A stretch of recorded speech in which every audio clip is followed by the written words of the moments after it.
Councilman Ketzi Lozada. Thank you, Mr. President.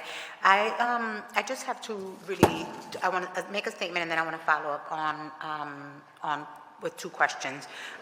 First, I just want to say thank you to the Revenue Department who partnered with me on doing a homestead drive in the district where we were able to really zone in on the addresses of the individuals who had not taken advantage of homestead yet, and we were able to go door to door and enroll people where they are, right? But what we learned from that was that residents still don't understand the program. They don't understand it and they don't trust it, right? They believe that if they enroll in this program, when they go to sell their property, the city will then penalize them for being enrolled in this particular program. And so I think it takes that one-on-one relationship or engagement with them in order to ensure them that this is a program to help them get some of that tax relief that they so desperately need. So I think we just need to figure out how we do better.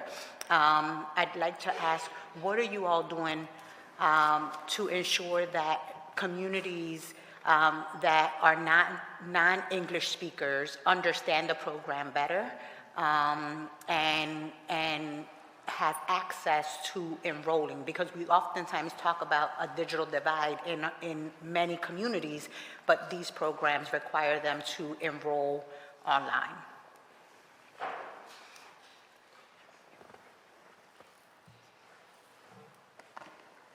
Good afternoon, Councilmember. That's an excellent question. I'm really happy to be able to report that this Department of Revenue recently engaged with a local marketing firm to work specifically with communities that do not speak English as a first language, and that's a continuation of a project that we first started in 2020. And I think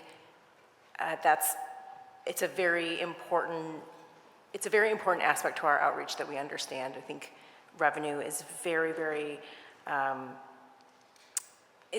cognizant that our largest request for non-English materials is in Spanish. We translate many of our blogs, especially things that are for assistance programs, into Spanish automatically. We provide dual language materials always. It's a given, and we've also completely translated the Philadelphia Tax Center into Spanish. We're happy to work with your office around how to improve the message. I think you bring up a great point, and it's something that we'll definitely be talking about with our vendor. I appreciate that. You guys know that we have a very limited budget as it relates to like mailing and all of that. And while we try to do that and include it in all of our mailing pieces, it's really important that departments like yours take the extra step to either, promote on Spanish radio or Spanish media.